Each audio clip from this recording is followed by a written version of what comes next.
दोस्तों, मेरा नाम लकी है। उम्र है 23 साल। मैं उदयपुर के पास एक छोटे से गांव का रहने वाला हूं। गांव छोटा है, लेकिन मेरे सपने बड़े थे। बचपन से ही पढ़ाई में दिलचस्पी रही है और शायद इसी वजह से स्कूल खत्म होते ही मैंने ठान लिया था कि मुझे आईएएस बनना है। अब आप सब जानते हैं, आईएएस का एग्ज़ाम कोई खेल नहीं है। इसके लिए सालों की मेहनत चाहिए। मैंने ग्रेजुएशन ख़त्म की और फिर कोटा जाने का फ़ैसला किया। कोटा, जहां हर गली में कोचिंग सेंटर हैं और हर हॉस्टल में सैकड़ों स्टूडेंट्स अपने सपनों के लिए जूझ रहे होते हैं। मेरी लाइफ वहां रूटीन में बंध गई थी। सुबह क्लास, दोपहर में लाइब्रेरी, शाम को नोट्स और रात में रिवीजन। बीच बीच में जब भी छुट्टी मिलती तो मैं घर चला जाता। और सच बताऊं, वो छुट्टियां मेरे लिए जन्नत जैसी होती थी।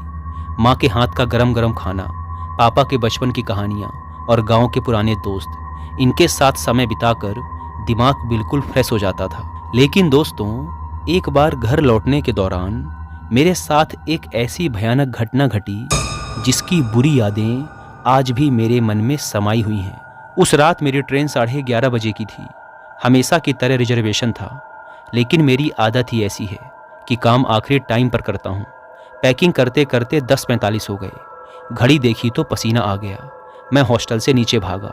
जैसे ही बाहर निकला, किस्मत से सामने ऑटो खड़ा मिला। मैंने हाथ दिया और ऑटो वाले से कहा, भाई स्टेशन चलोगे? वो बोला, बिल्कुल चलेंगे भैया, बैठ जाइए। मैंने चैन की सांस ली कि चलो टाइम से पहुंच जाऊंगा। लेकिन किस्मत शायद उस रात मेरे साथ खेल खेल रही थी। 1 किलोमीटर ही गए थे कि उसने कहा, भैया सीएनजी बहुत कम है, अगर अभी नहीं भरवाई तो रास्ते में गाड़ी बंद हो जाएगी। मैंने घड़ी देखी, ट्रेन 11:30 की थी और तब तक 10:55 हो चुके थे। पहले तो सोचा मना कर दूं, लेकिन फिर मन में आया, अगर बीच रास्ते में गाड़ी बंद हो गई तो ट्रेन छूटना पक्का है। मैंने कहा, ठीक है भाई, भरवा लो, लेकिन जल्दी करना। वो बोला, टेंशन मत लो भैया, समय पर पहुंचा दूंगा। दोस्तों, जैसे ही हम पंप पहुंचे, मेरी हालत ख़राब हो गई। इतनी लंबी लाइन थी कि लगा आज तो गया। मैं बार बार घड़ी देख रहा था। 10 मिनट ऐसे ही निकल गए। गैस भरवाने के बाद मैंने कहा, अब तो भाई फुल स्पीड में चलना पड़ेगा।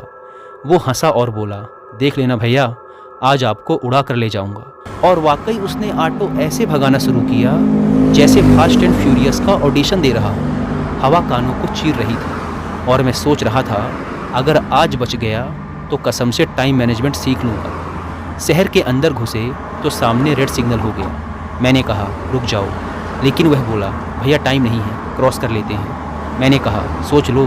वो बोला, जो होगा देखा जाएगा, और सीधा सिग्नल तोड़ दिया। दोस्तों, किस्मत ने फिर करवट बदली। जैसे ही हमने सिग्नल पार किया, 2 पुलिस वाले सामने खड़े हो गए। एक ने कहा, इतनी जल्दी कहाँ जा रहे हो? ऑटो वाला बोला, सर स्टेशन जा रहे हैं, ट्रेन निकलने वाली है। दूसरा पुलिस वाला हंसते हुए बोला, ट्रेन तो निकलेगी ही और अब चालान भी कटेगा। थोड़ी देर बहस हुई। आखिरकार उन्होंने कहा, 1000 रुपये का चालान दो और निकलो। चालान के आधे पैसे मुझे भी देने पड़े। अब मेरे अंदर गुस्सा और टेंशन दोनों उबल रहे थे। मैंने ऑटो वाले से कहा, अब सिग्नल मत तोड़ना, अगर शॉर्टकट हो तो ले लो। आखिरकार हम 11:45 पर स्टेशन पहुँचे। मैं भागते भागते प्लेटफॉर्म पहुँचा, लेकिन दोस्तों, ट्रेन जा चुकी थी। ट्रैक खाली था और दूर बस लाल टेल लाइट दिख रही थी। मैं थककर वहीं बैठ गया। तभी एक चाय वाला आया और बोला, चाय ले लीजिए भैया। मैंने कहा, हाँ भाई, अब तेरी चाय ही सहारा है। चाय पी तो थोड़ा दिमाग खुला। टिकट काउंटर गया और पूछा, उदयपुर की अगली ट्रेन? वो बोला, 12:30 की है, खाली रहती है, रिजर्वेशन की ज़रूरत नहीं है। मैंने तुरंत जनरल डब्बे का टिकट लिया और प्लेटफॉर्म नंबर 5 पर चला गया। वहाँ भी एक चाय पी। रात का समय था, चारों तरफ सन्नाटा और ठंडी हवा बह रही थी। करीब 12:45 बजे ट्रेन आई। बोर्ड पर लिखा था, जयपुर टू अहमदाबाद वाया कोटा उदयपुर। मैंने चैन की सांस ली। ट्रेन में गिने चुने लोग बैठे थे। मैं जनरल कोच में चढ़ा और गेट के पास वाली सिंगल सीट पर बैठ गया। ट्रेन ने चलना शुरू किया। शुरुआत में सब नॉर्मल था, लेकिन थोड़ी देर बाद कुछ अजीब होने लगा। ट्रेन बार बार रुक रही थी, और वो भी स्टेशन पर नहीं, कभी पुल पर, कभी जंगल के बीच, तो कभी फाटक पर। करीब 2:30 बजे के आसपास ट्रेन एक सुनसान जंगल में रुक गई। मुझे बाथरूम जाना था। मैंने सोचा, यही सही टाइम है, नीचे उतरकर निपट लेता हूँ। नीचे उतरा और जैसे ही काम खत्म किया, अचानक कान के पास से ठंडी हवा गुजरी। ऐसा लगा जैसे कोई धीरे से कुछ फुसफुसाया हो। मैंने इधर उधर देखा, लेकिन कोई नहीं था। तभी मेरी नज़र मेरे ही कोच के दूसरे दरवाजे पर पड़ी। मैंने देखा कि एक लड़की लाल साड़ी में खुले बालों के साथ कोच से उतरी और बिना इधर उधर देखे सीधा जंगल की तरफ जाने लगी। अजीब बात यह थी कि उसके पास कोई सामान नहीं था, ना बैग ना बोतल, कुछ भी नहीं। वो सीधा जंगल के अंदर जाने लगी। मैंने आवाज़ दी, अरे सुनो, ट्रेन यहाँ खड़ी है, उधर कहाँ जा रही हो? लेकिन कोई जवाब नहीं आया। मैंने और ज़ोर से कहा, मैडम सुन तो लो, आधी रात को जंगल में कहाँ जा रही हो? पागल हो गई हो क्या? वो फिर भी चुपचाप ऐसे चली जा रही थी जैसे मेरी आवाज़ उसे सुनाई ही ना दे रही हो। अब दोस्तों, मेरी भी क्यूरियोसिटी बढ़ गई। मैंने सोचा देखूं तो आखिर ये माजरा क्या है, और मैं भी उसके पीछे पीछे चल पड़ा। सूखे पत्तों पर मेरे कदमों की आवाज़ गूंज रही थी, लेकिन वो बिना रुके सीधी आगे बढ़ती जा रही थी। तभी अचानक ट्रेन का हॉर्न बजा। मैं पलटा और देखा कि ट्रेन चल पड़ी है। मैं जितनी तेज भाग सकता था भागा, लेकिन ट्रैक तक पहुंचते पहुंचते ट्रेन जा चुकी थी। अब उस लड़की पर गुस्सा भी आ रहा था और जिज्ञासा भी थी कि आखिर वो अकेले जंगल में क्या करने गई है। मैंने ठान लिया, ये लड़की कौन है और क्या करने गई है, पता करके रहूँगा। फिर मैं उसी कच्चे रास्ते पर वापस चल पड़ा जहाँ से वो लड़की आगे गई थी। जैसे ही थोड़ा आगे गया और देखा तो मेरी धड़कन एक पल के लिए मानो थम सी गई। वो ठीक मेरे सामने खड़ी थी। मैंने तेजी से उसके पास जाकर कहा, तुम पागल हो गई हो क्या? रात के 3 बजे इतना सुनसान जंगल, अकेले क्यों उतरी तुम? वो अब भी मेरी तरफ पीठ किए हुए खड़ी चुपचाप सुन रही थी। हवा में उसके बाल हल्के हल्के उड़ रहे थे। मैंने फिर कहा, बोलो ना, चुप क्यों हो? तभी उसने धीरे से अपना चेहरा मेरी ओर मोड़ा। भाई, वो चेहरा मैं जिंदगी में कभी नहीं भूल सकता। उसका चेहरा इंसानी चेहरा था ही नहीं। जहाँ आंखें होनी चाहिए थी वहाँ गहरे काले गड्ढे, नाक की जगह सड़ा हुआ गड्ढा, फटे होठों से काला धुआं निकल रहा था, गले से गाढ़ा चिपचिपा काला लिक्विड बह रहा था जिसकी बदबू से मेरा दम घुट रहा था। मैं पीछे हटना चाहता था, लेकिन मेरे पैर जैसे जमीन में धंस गए हों। तभी उसने बिना होंठ हिलाए कहा, लकी, तूने मुझे क्यों रोका? मैं दंग रह गया। उसे मेरा नाम कैसे पता था? वो हंसी, लेकिन इंसानों जैसी नहीं, जैसे सूखी लकड़ी टूट रही हो। वो बोली, अब तू भी यहीं रहेगा हमेशा के लिए। मैंने पूरी फुर्ती से पीछे हटने की कोशिश की, लेकिन तभी उसके बाल हवा में ऐसे फैले जैसे किसी ने उन्हें पकड़कर खींच लिया हो। उसकी लंबाई बढ़ने लगी, हाँ सच में बढ़ने लगी। वह मेरे ऊपर झुक गई और मुझे लगा कि उसके गले के गड्ढों में से काला पानी टपक कर मेरे चेहरे पर गिर रहा है।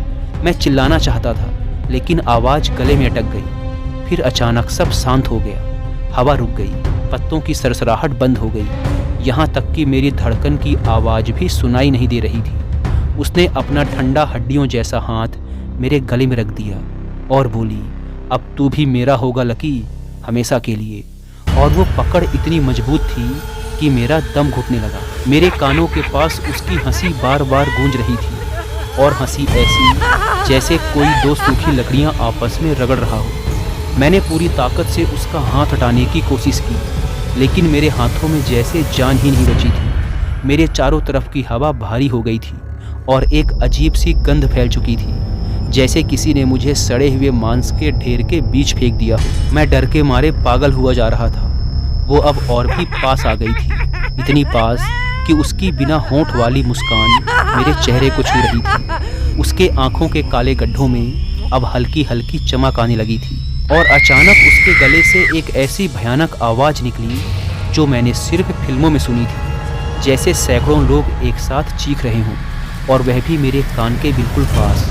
मेरे कान सुन्न हो गए थे, लेकिन डर का असर और गहरा हो गया। मैंने आंखें कसकर बंद कर ली और अंदर ही अंदर भगवान का नाम लेने लगा कि हे राम, बस एक बार बचा लो, कसम से रात में कभी ट्रेन से नहीं उतरूंगा। तभी अचानक मेरे जेब में रखा चांदी का सिक्का इतना ठंडा हो गया कि जलन सी महसूस होने लगी। यह भगवान शिव के मंत्रों से अभिमंत्रित सिक्का था, जो मम्मी ने घर से निकलते वक्त दिया था और कहा था, इसे हमेशा अपने पास रखना, और अगर कभी भी डर लगे तो यह सिक्का हाथ में दबा लेना। और भगवान शिव का ध्यान करना, यह तेरी रक्षा करेगा। मैंने पूरी ताकत से वो सिक्का हाथ में पकड़ा और भगवान शिव का ध्यान करके जोर से ओम नमः शिवाय बोलने लगा। भाई यकीन मानो, जैसे ही मैंने 3 बार यह मंत्र बोला, मेरे चारों तरफ की हवा अचानक से तेज हो गई। उसके लंबे लंबे बाल मेरे चेहरे से हट गए और वह भी एकदम से पीछे हट गई, जैसे किसी ने उसे जोर से धक्का मारा हो।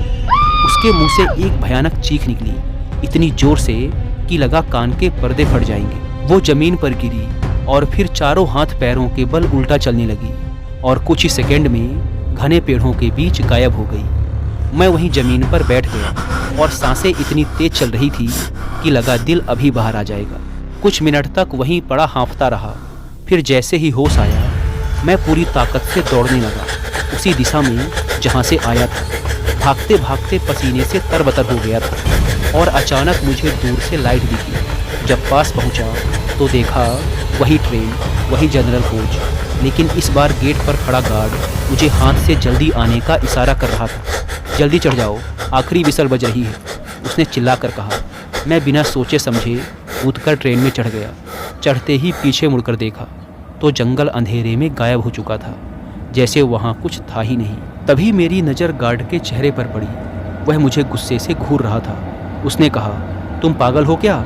थोड़ी देर पहले किसे आवाज़ लगाते हुए जंगल के अंदर चले गए थे और जब थोड़ी देर बाद भागते हुए वापस आए तो ऐसा बिहेव कर रहे थे जैसे कि ट्रेन छूट चुकी है, और फिर कुछ बड़बड़ाते हुए तुम उसी जंगल में वापस चले गए। वो तो मैंने ड्राइवर से बात करके थोड़ी देर ट्रेन और रुकवा रखी थी।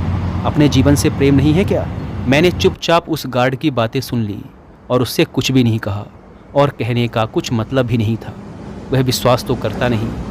ट्रेन अब फुल स्पीड में चल रही थी। मैं आकर अपनी सीट पर बैठा, जेब से सिक्का निकाला और उसे देखते ही आंखों में आंसू आ गए। मैंने कहा, मम्मी, अगर यह सिक्का नहीं होता तो आज तुम्हारा लकी भी उसी जंगल में रह जाता। बाकी का सफ़र बिना किसी रुकावट के पूरा हुआ। सुबह जब उदयपुर पहुंचा और स्टेशन की भीड़ देखी तो ऐसा लगा जैसे किसी दूसरी दुनिया से लौट कर आया हूँ। उस दिन के बाद मैंने कभी रात में ट्रेन से सफ़र नहीं किया, और उस लाल साड़ी वाली औरत, उसकी सड़ी हुई मुस्कान, काले गड्ढों वाली आँखें आज भी जब याद आती हैं तो रूह कांप जाती है। लेकिन एक बात पक्की है दोस्तों, जिस दिन जान बचती है उस दिन के बाद हर सांस भगवान का दिया हुआ बोनस लगती है।